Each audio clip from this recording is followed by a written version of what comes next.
This channel does not promote any violent, harmful, or illegal activities. All content provided by this channel is meant for an educational purpose only. Debashis কুমারের ঠিকানা আয়কর অভিযান কমিশনে চিঠি তৃণমূল কংগ্রেসের। আয়কর দপ্তরের বিরুদ্ধে ব্যবস্থা নেওয়ার আর্জি তৃণমূল কংগ্রেসের।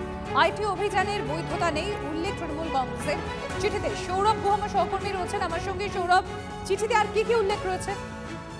দেখো, চিঠিতে এই আইটি রেডের বৈধতা নিয়ে প্রশ্ন তোলা হয়েছে। যেহেতু মডেল কোড অফ কন্ডাক্ট চলছে, নির্বাচনী বিধি চলছে, এই আইন শৃঙ্খলা বিষয়টিও এখন সর্বতোভাবে কমিশনের আওতাধীন এবং কমিশনের কাছে চিঠি লিখে এই আইটি রেডের বৈধতা নিয়ে প্রশ্ন তুলল তৃণমূল কংগ্রেস। এবং এক্ষেত্রে তারা এটাও প্রশ্ন তুললেন যে সেক্ষেত্রে কমিশন তার ভূমিকা কি পালন করছে। একজন সিটিং এমএলএ এবং এবারের সেই কেন্দ্রেরই তৃণমূল কংগ্রেসের প্রার্থী, তার বাড়িতে এই যে আয়কর হানা, তা নিয়ে কমিশনের দৃষ্টিভঙ্গি কি এবং তার যে বৈধতা, এই বৈধতা নিয়েও প্রশ্ন তুলল তৃণমূল কংগ্রেস। ধন্যবাদ সৌরভ।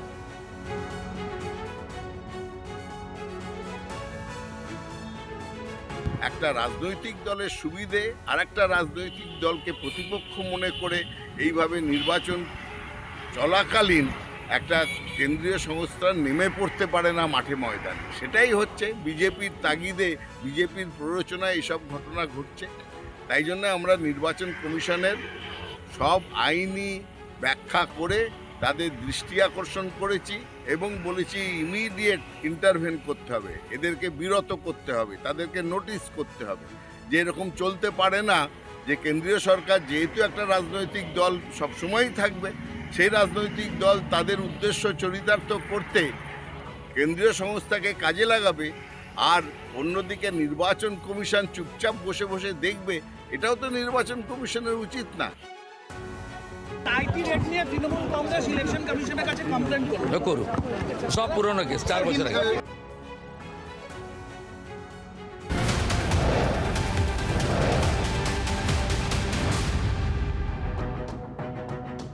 আইপ্যাক কর্তার গ্রেফতারি থেকে প্রার্থীদের ইডি নোটিশ। ফের রাজনৈতিক প্রতিহিংসার তত্ত্ব Mamata Bandyopadhyay. ED, CBI, IT, customs যত এজেন্সি আছে নিয়ে আসছে, ঢুকছে কোটি কোটি টাকা। বিস্ফোরক মমতা বন্দ্যোপাধ্যায়।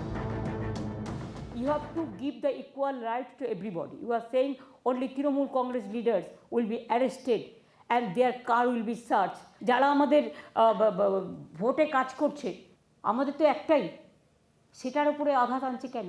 কোটি কোটি টাকা নিয়ে এসছে এখানে পুরো গভর্নমেন্ট অফ ইন্ডিয়ার যত agency, including ED, CBI, income tax, customs থেকে শুরু করে। সরাসরি নজর রাখবো বঙ্গ বিজেপি সভাপতি শ্রমিক ভট্টাচার্যের সাংবাদিক বৈঠকে। Exodus of merit, exodus of capital, and exodus of labor.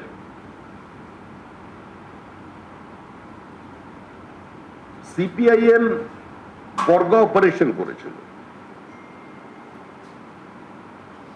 বর্গা অপারেশনের সুফল কুফল নিয়ে অন্য বিতর্ক হতে পারে, কিন্তু এর একটা সদর্থক দিক ছিল যে একটা সামন্ততান্ত্রিক ব্যবস্থাকে ভেঙে ছোট জমির মালিক সেও জমিদারের পাশে দাঁড়িয়ে বলতে পারতো আমিও মালিক। কিন্তু তারপরে এ রাজ্যে কোনো কোঅপারেটিভ মুভমেন্ট হয়নি। সেচের আওতায় কৃষি জমিকে আনা বাম জমানার পর 15 বছরে তৃণমূল কংগ্রেস বড় একটি করে তুলতে পারেনি। Rice bowl of India Bardhaman, সেখানে একর প্রতি চালের উৎপাদন কমছে।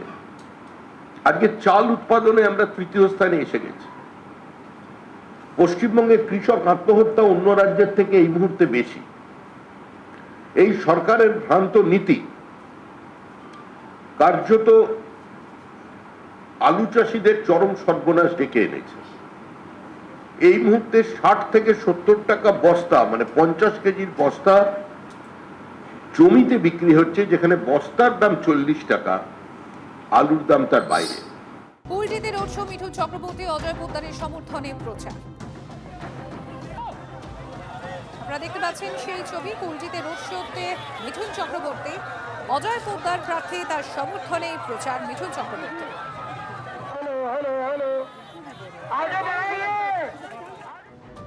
উত্তরপ্রদেশকে টুকরো করার জন্য সারা দেশকে টুকরো করার ছক বিজেপি। আসলে যোগীকে টাইট দেওয়ার চেষ্টা। ডিলিমিটেশন ইস্যুতে বিজেপির অন্দরের সমীকরণ নিয়ে জল্পনা উস্কে TV9 বাংলাকে দেওয়া সাক্ষাৎকারে দাবি মমতা বন্দ্যোপাধ্যায়। আর ডিলিমিটেশন তো নিজের লোক বসাবে, এটা আর একটা স্টোরি আমি বলে দিচ্ছি। এর মধ্যে উত্তরপ্রদেশের যোগীও ফ্যাক্টর আছে, কারণ যোগীকে এরা ভয় পায়। আমি মনে করি এটা যোগীকে টাইট দেওয়ার জন্য, উত্তরপ্রদেশটাকে টুকরো টুকরো করার জন্য সারা দেশটাকে এটা টুকরো আমি করছে। ধরতে পারলাম না, মানে যোগীকে টাইট দিতে যাবে কেন বিজেপি?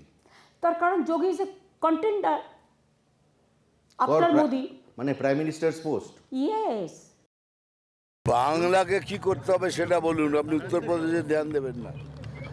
বাংলাকে পশ্চিম বাংলাদেশ যাতে না হয় তার চেষ্টা যেন না করেন, সেটাই হবে সব থেকে বড় কথা। সরাসরি নজর রাখবো ফারাকাতে, সেখানে অভিষেক বন্দ্যোপাধ্যায়ের রোড শো চলছে। এবং minority has a right to self ডিটারমিনেশনের কথা বলে যে বামপন্থীরা পশ্চিমবঙ্গ ভারতবর্ষকে 28টি রাষ্ট্রে বিভক্ত করে তবে ডোমিনিয়ন স্ট্যাটাসকে তুলে দেবার হাত কথা বলেছিলেন, যারা গঙ্গার পূর্ব তীর থেকে গোটা বাংলাকে পাকিস্তানে দিয়ে দেবার প্রস্তাব দিয়েছিলেন এবং পিপলস ওয়ার্ক পত্রিকায় ম্যাপ আকারে তার ম্যাপ মানচিত্র প্রকাশ করেছিলেন, সেই পার্টির নেতা রতনলাল ব্রহ্মণ এবং জ্যোতি বসু তারাও কিন্তু বাইরে বিরোধিতা করে ভিতরে সেদিন ভোট দিয়েছিলেন। অবশ্যই নিজেদের ধারাবাহিকতা বজায় রেখে ভোট দিয়ে বেরিয়ে আসার পরে আবার স্লোগানও দিয়েছিলেন, বাংলা ভাগ করলো কে শ্যামাপ্রসাদ আবাতে। কিন্তু তাদের কাছেও আমরা কৃতজ্ঞতা জানাচ্ছি, প্রণাম জানাচ্ছি যে আমাদের এই হোমল্যান্ডকে তারা রেখে দিতে পেরেছিলেন। নাহলে বাংলাদেশের সাংবাদিকরা আক্রান্ত, রক্তাক্ত, ক্ষতবিক্ষত। বাংলাদেশ কমিউনিস্ট পার্টির যিনি সম্পাদক তিনি প্রথম গুলিবিদ্ধ, যিনি খালেদার সঙ্গেও নেই, জিয়ার সঙ্গেও নেই, তার সারনেমের কারণে তিনি মারা গেছেন।